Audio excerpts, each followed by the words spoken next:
Ayni vaqtda ustoz jurnalist Irismat Abduxoliqovning Davr jurnalist nigohida kitobining taqdimoti bo'lib o'tmoqda. Ushbu asarda muallifning o'z hayoti va kasbiy faoliyatida guvohi bo'lgan muhim va tarixiy voqealar xolis va samimiy uslubda bayon etilgan.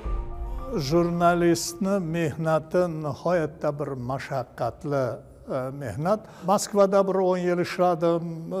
Amerikaga borib bir 11 ta seriya telefilmlar qilganman.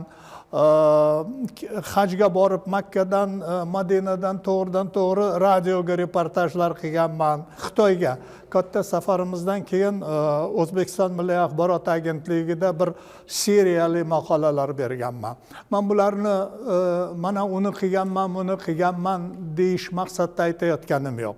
60-yillardan agarda o'sha jurnalistika sohasida faoliyat ko'rsatgan bo'ladigan bo'lsam, ma'lum bir tajriba to'plandi. Ushbu kitobda Irismat Abduxoliqovning yarim asrdan ortiq davom etgan sermahsul ijodiy yo'li va guvohi bo'lgan muhim tarixiy voqealar va shaxsiy xotiralari jamlangan.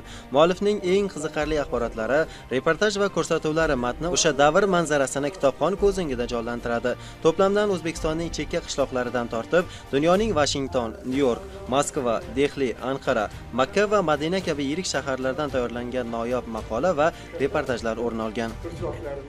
Milliy jurnalistikamizda mana shunday favqulodda, fenomenal hurmatga sazovor bo'lgan insonlardan biri Irismat Abduxoliqov.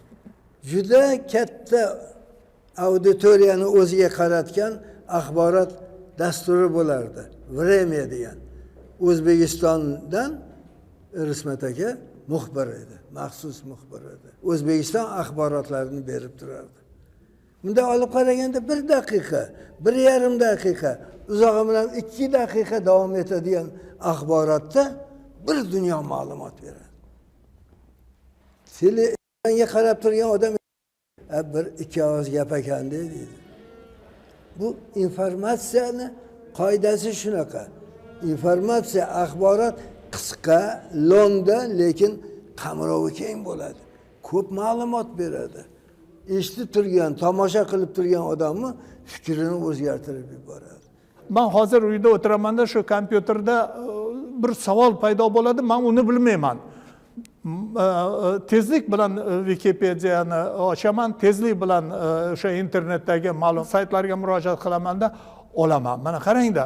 Bo'lmasa ilgari biz kutubxonalarga qatnab topa olmasdan yoki masalan gazetalarni podshifka bo'lsa 5-10 yilligini qidirib shunaqa bo'lardi. Hozir shunday knopkani bossangiz hammasi kelib turibdi. Prezidentimiz Shavkat Miromonovichni kontent masalasi, milliy kontent masalasi. Ana shu milliy kontent masalasini biz tagiga yetib borishimiz kerak. Bu nima ekanligini va ayni paytda uni ichiga kirib borib, o'zingiz chuqur o'zlashtirib, shu bugungi hayotda bo'layotgan voqealarni ana shu nuqtai nazardan beradigan bo'lsak, masalan, meni fikrimcha yaxshi bo'lardi. Jurnalist uchun eng katta boylik vaqt sinovidan o'tgan xotira va tajriba hisoblanadi. Davr jurnalist nigohida kitobi esa aynan shu boylikning yozma ifodasidir. Unda nafaqat kechagi voqealar, balki bugungi va ertangi jurnalistlar uchun kerak bo'ladigan saboqlar mujassam. Ushbu kitob har bir qalam sohibi uchun yo'l xaritasi bo'lishiga albatta ishonamiz. Zokir Mo'minov, Kamoliddin Qurbonov bugun dastur uchun